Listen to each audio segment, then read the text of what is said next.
고린도전서 11장 17절에서 26절까지의 말씀 제가 봉독합니다.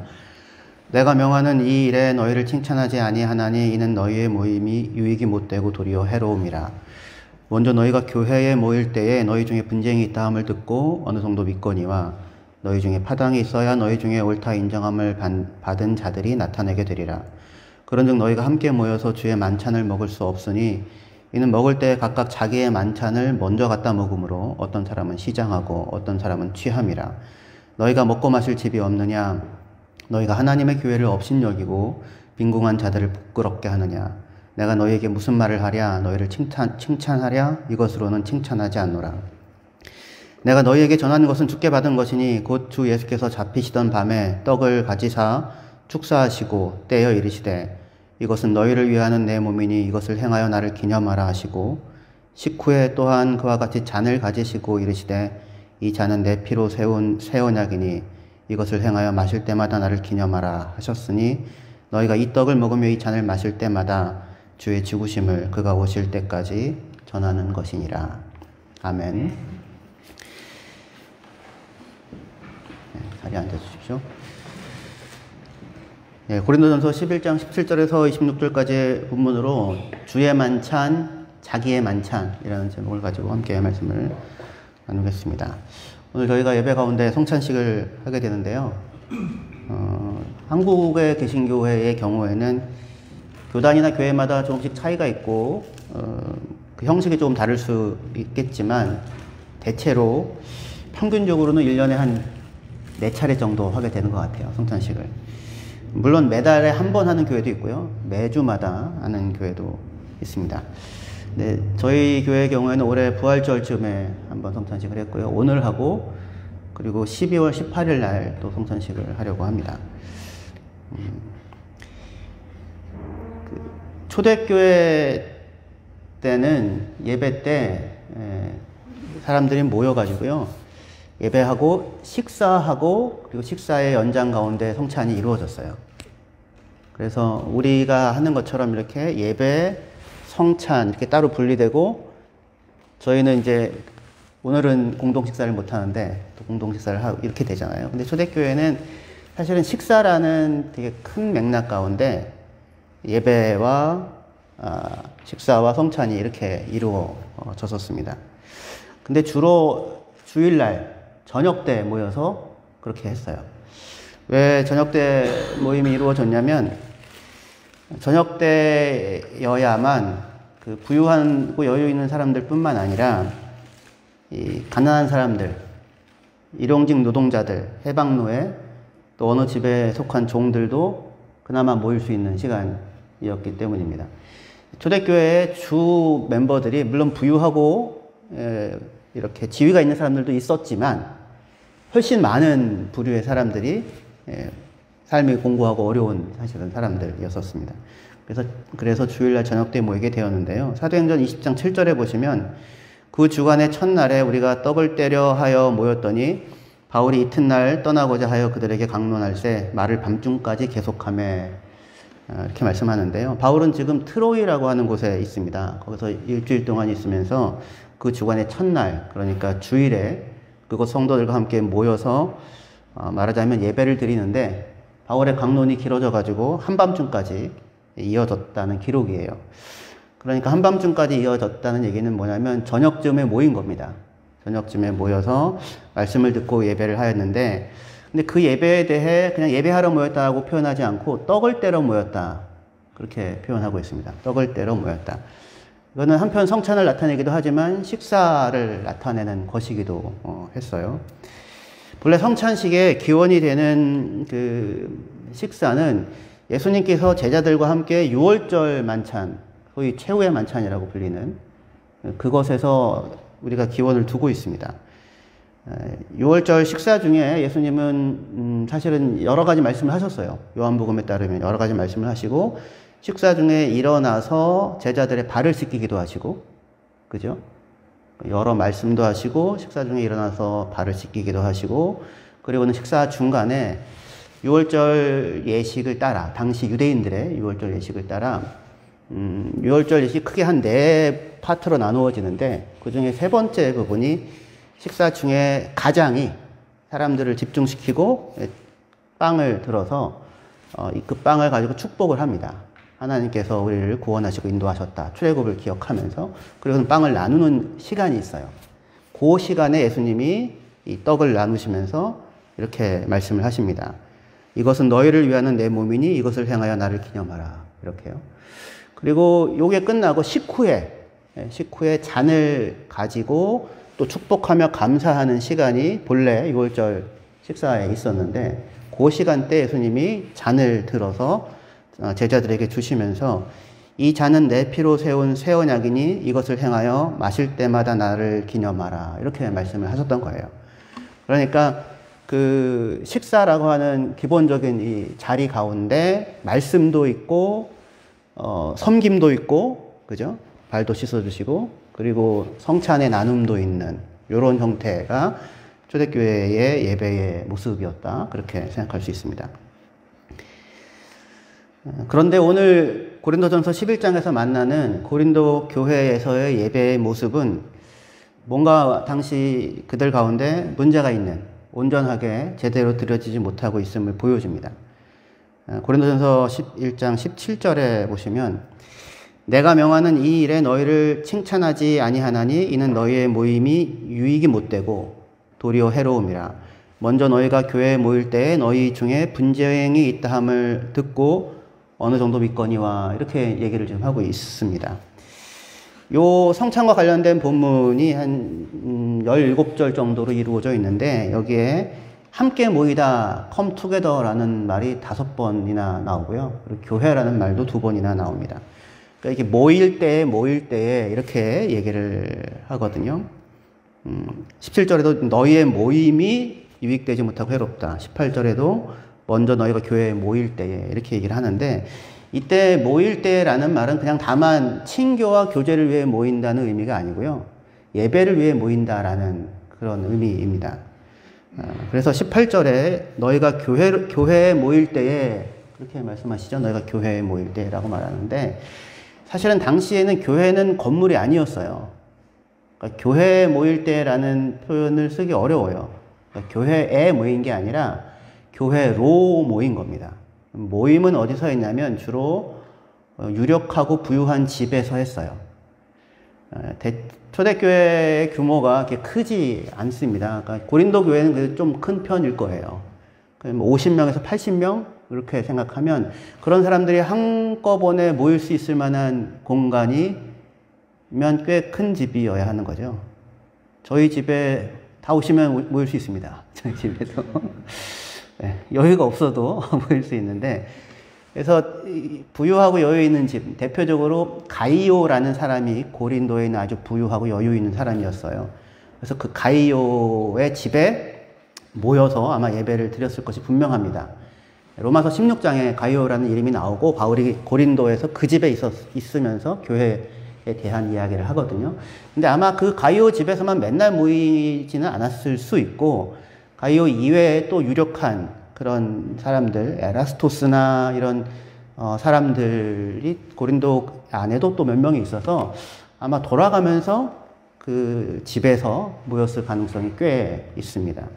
그러니까 교회에 모였다기보다는 어느 개인의 집들의 주일마다 교회로 모여서 함께 예배하고 식사하고 또 성찬도 하고 이렇게 예배를 드렸던 것입니다. 그런데 그들이 주님을 예배하러 모인 그 모임에 분쟁이 있었다. 그렇게 얘기를 해요. 너희 가운데 분쟁이 있었다.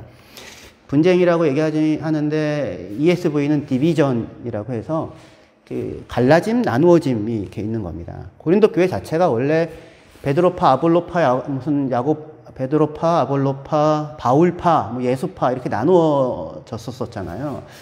근데 어쩌면 이 나누어짐과 이 성찬에서의 분쟁이 서로 연결되어질 수도 있는 면이 없지 않아 있을 수 있어요. 근데 일단은 우리가 집중하고자 하는 것은 여기서 나누어짐이라고 하는 건 그 헬라어로는 스키마라고 하는데 찢어짐이란 뜻입니다. 찢어졌다고요. 그 교회가 그리스도의 한 몸으로 모여서 같이 예배를 드리는 그 곳에 찢어짐이 있는 겁니다. 분리가 있고 나누어짐이 있고 그래서 바울이 뭐라고 얘기하냐면 너희의 모임은 유익하기보다 오히려 해롭다. 그렇게까지 얘기를 할 정도예요. 그러니까 되게 심각한 사실은 거죠. 무슨 갈라짐이 있었길래 바울이 이렇게까지 이야기를 하는 것일까요?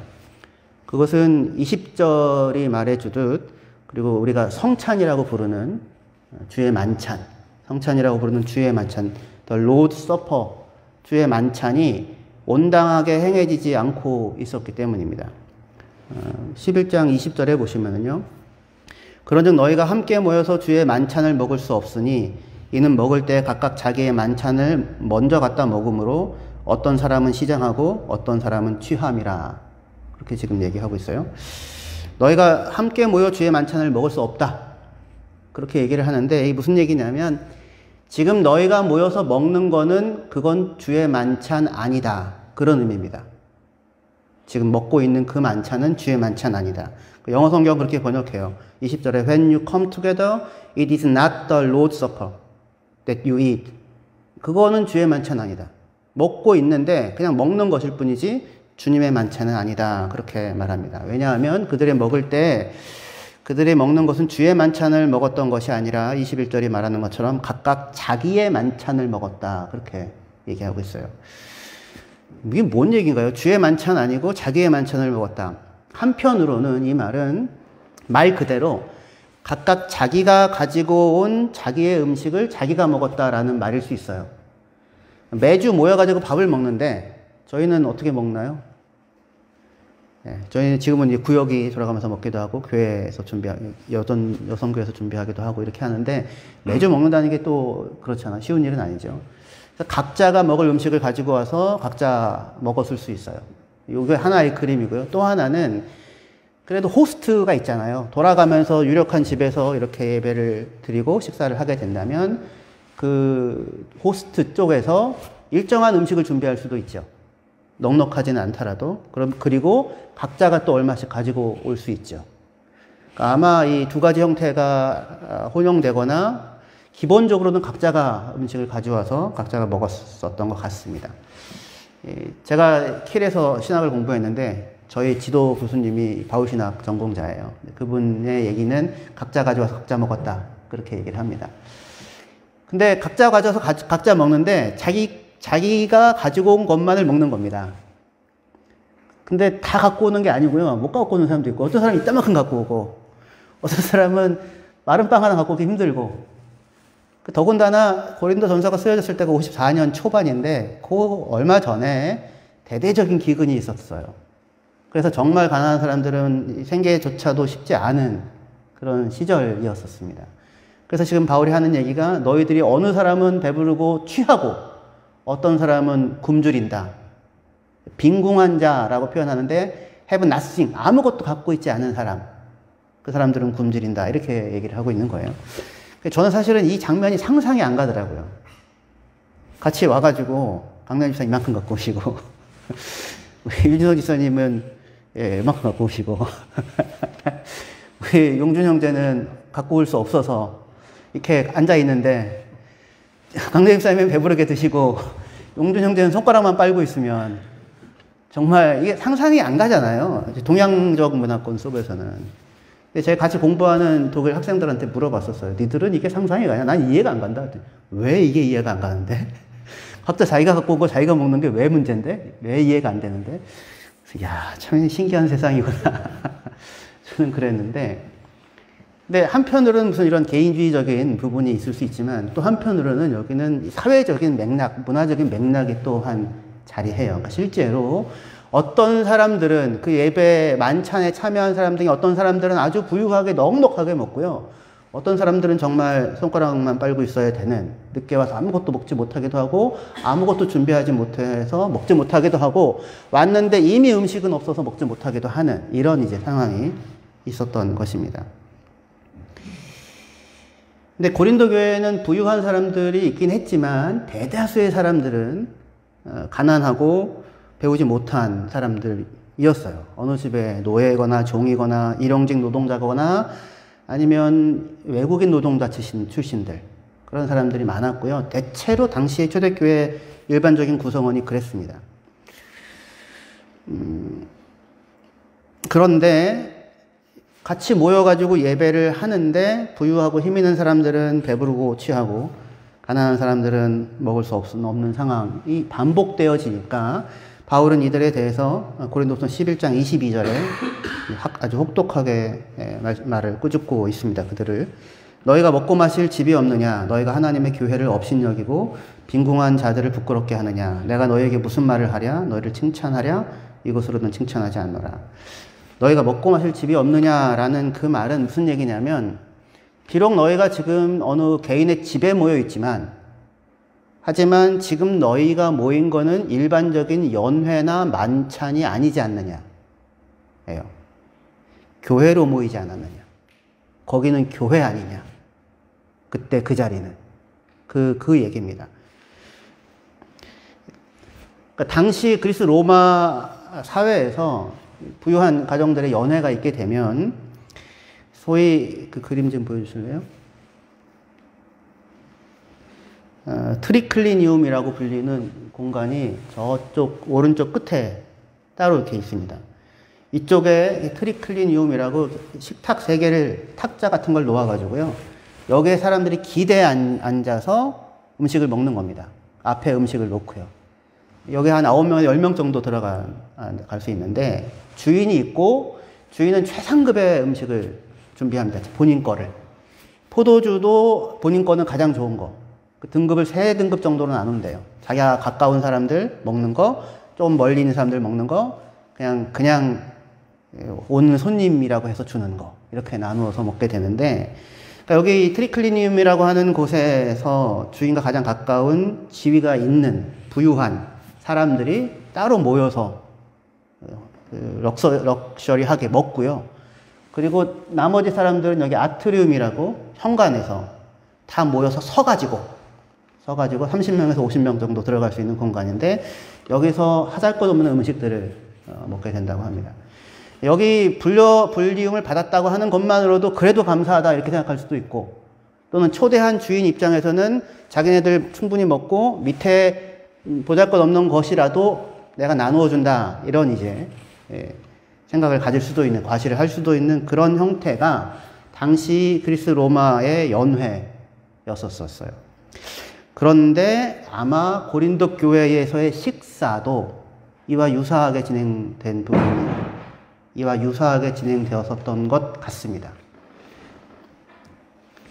그래서 부유한 자들은 먹고 배부르고 취하고요. 따로 이렇게 있는 거예요. 그리고 가난한 자들은 굶주리는 일들이 반복적으로 연출되었습니다. 더구나 각자가 가지고 온 음식을 먹어야만 하는 사람이라면 예배로 모여서 누구는 먹고 마시고 누구는 굶는 상황이 이제 계속 일어났던 것이죠. 이에 대해 바울은 지금 당신들이 먹는 그 만찬은 주님의 만찬이 아니고 그냥 너희들의 만찬이다. 그들의 만찬이다. 자기의 만찬이다. 이렇게 얘기하고 있는 거예요. 그러니까 지금 이 만찬의 주인이 호스트가 되고요. 말하자면. 그러니까 그냥 그리스 로마의 문화의 일반적인 만찬과 구별이 안 생기는 형태가 된 것입니다. 그래서 그 만찬은 주의 만찬 아니다. 라고 얘기합니다. 예배에서의 만찬의 주인은 그 집주인이 아니라 누구예요? 예수님이죠. 그렇죠? 주 예수 그리스도이십니다. 성찬에서의 만찬은 도대체 어떻게 이루어졌습니까? 예수께서 자기의 살과 피를 우리를 위해 내어주신 그것을 기념하는 식사가 성찬이에요. 근데 성찬에 참여하는 사람들이 서로를 위해서 자기의 살을 내어 주기는커녕 자기가 가져온 여유 있는 음식조차 함께 나누지 않고 있다면 거기는 성찬이라고 할 수 없는 거죠. 근데 아마 그때 당시에 그 사람들은 그 자기네들이 행하는 이 일에 대하여 그게 문제라고 하는 생각조차 잘 못했었던 것 같아요. 그게 관습처럼 일반화되어 있으니까. 또 일을 늦게까지 마치고 돌아오는 자들을 기다려줘야 한다는 생각도 제대로 못했던 것 같습니다. 하지만 일주일을 기다렸을 예배 식사의 자리에 빵 한 조각조차 가져올 수 없었던 자들을 옆에 두고도 자기 배만 불리고 있는 그 모습은 예배도 성찬도 아니라고 할 수 있을 것입니다. 그래서 그렇게 바울이 얘기합니다. 고린도 교회 성도들은 예수를 믿고 믿음 안에서 이제 새로운 정체를 갖게 됐죠. 더 이상 종이었다고 나는 여전히 종이거나, 주인이었다고 여기 와서도 주인이거나, 귀족이었다고 여기 와서도, 교회에 와서도 귀족이거나, 이런 게 아니잖아요. 예수 안에서 전혀 새로운 정체를 얻게 되었습니다. 그래서 고린도전서 7장 22절에 보시면 22절, 23절 여기 같이 한번 한 목소리로 읽으실 수 있으면 좋겠습니다. 예, 시작. 주 안에서 부르심을 받은 자는 종이라도 주께 속한 자유인이고 또 그와 같이 자유인으로 있을 때 부르심을 받은 자는 그리스도의 종이니라. 너희는 값으로 사신 것이니 사람들의 종이 되지 말라. 종이어도 주 안에서 부름받은 자유인이고요. 정체성이 다른 거예요. 그리고 자유인으로 부름받은 자는 그리스도의 종이다. 그렇게 말씀합니다. 우리 중에 누구도 자기 자신을 위해 십자가를 진 자가 없고요. 자기의 죄값을 스스로 지불한 사람은 아무도 없습니다. 오직 예수께서 우리를 위해 십자가를 지심으로 그가 자기의 살을 내어주셨고 자기의 피를 쏟으심으로 우리는 생명을 얻은 하나님의 자녀, 교회, 그리스도의 몸이 되었습니다. 근데 이때 주님이 우리에게 주신 그 떡은 그냥 이렇게 떡을 주신 게 아니고 빵을 주신 게 아니고요. 떼어서 나눠주셨다고 표현합니다. 24절에 고린도전서 11장 24절에 축사하시고 떼어 이르시되 이것은 너희를 위하는 내 몸이니 이것을 행하여 나를 기념하라 말씀하세요. He broke it이에요. 근데 그 broke 이렇게 부순 것, 찢으신 것이 빵이 아니라 사실은 뭡니까? 자기 자신이죠. 예수님의. 자기의 몸을 찢으셔서 그것으로 우리를 먹이십니다. 자기의 것의 일부를 떼어주는 게 아니라 자기가 가지고 있는 여유 있고 넉넉한 것의 일부를 떼어주는 것이 아니라 그 빵을 찢으셔서 다 조각으로 나누어서 먹게 되잖아요. 그렇죠? 그러니까 자기 자신을 내어주는 거죠. 자기 전부를, 자기를 찢어서 자기 전부를 우리에게 내어주심으로 우리가 생명을 얻게 되었고 바로 이 찢어서 나누는, 떼어서 나누는 것 안에 교회라고 하는 것이 생겨나게 되었습니다. 하나님의 아들이신 그분이, 모든 것을 갖고 계신 하나님의 아들이신 그분이 트리클리니움에 앉아서 연회를 즐기면서 그 부스러기를 아트리움에 있는 자들에게 겨우 흘려보내는 그런 이 세상의 과시가 아니라, 선행이라기보다는 과시라고 할 수도 있잖아요. 과시가 아니라 자기 자신의 생명을, 하나님이신 그분이 자기 생명을 내어주셔서 가난하고 병들고 종된 우리들, 여기 아트리움에 모여있는 사람들, 우리들이죠. 스스로의 문제를 스스로 해결할 수 없는 우리들, 이 가난한 우리들을 가장 좋은 생명의 양식으로 먹이셨습니다. 이 떼어 나눔 안에 이 세상과는 다른 새로운 질서가 생겨났습니다. 교회는 그렇게 하여 태어난 곳입니다. 교회는 예수께서 자기 자신을 찢어 우리를 먹이셨음을 증거하는 자들의 공동체입니다. 이 고린도 교회의 이 모습이 우리에게는 낯설게 느껴질지 모르겠는데, 근데 사실은 이 세상은 한쪽에서는 살을 빼기 위해 목숨을 걸어야 하기도 하고, 한쪽에서는 여전히 1분에 24명, 하루에 35,000명이 굶어 죽어가고 있는 그런 세상입니다. 그러니까 사실 고린도 교회에서 일어난 형태의 일은 다만 그곳에서만 일어나고 있는 것은 아닐 것입니다. 오늘 성찬을 통해 저와 여러분들의 생명의 주인이 누구인지를 참여하시는 분들이 확인하실 수 있었으면 좋겠습니다. 그가 자기의 몸을 찢어 피를 쏟아 우리의 죄를 씻으시고 우리를 구원하셔서 가난한 우리를, 죄인된 우리를 하나님의 자녀가 되게 해주셨습니다. 우리에게 만일 지금 어떤 지위나 어떤 능력이나 부유함이나 지식이라는 것이 혹시 있다면 그것은 나의 배를 불리고 먹고 취하기 위해서가 아니라 하루 종일 일해도 허기를 채울 수 없는 이 땅의 무수한 사람들에게 자기의 것을 떼어 나누어 주도록 허락하신 그런 것일 것입니다. 오늘 우리 회장 지사님께서 앞에 찬양인도 사실은 하셨는데 원래 전문 가수들은 목을 이렇게 쓰시면 안 됩니다. 그래서 성가대도 부담스러울 수도 있어요. 왜냐하면 공연도 하러 가시고. 근데 예, 여기 아트리움에 오셔서 트리클리니움 말고 아트리움에 오셔서 자기를 떼어 나누는 일을 하는 거죠. 근데 그곳으로 거기에 생명의 역사가 일어납니다. 거기에 다른 질서가 생기고요. 거기에 하나님의 나라가 누려집니다. 저와 여러분들이 혹시 하나님이 저와 여러분들에게 무언가를 주셨다면 그것을 저기 트리클리니움에서 몇몇 사람들과 나누지 마시고 여기 밑으로 오셔서 가장 귀한 것을 가장 보잘것없는 사람들에게 아낌없이 나누심으로 주께서 우리에게 베푸신 그 생명이 저와 여러분들의 삶을 통하여 주위의 사람들에게 전달되고 흘러갈 수 있기를 주의 이름으로 축원합니다. 기도하시겠습니다.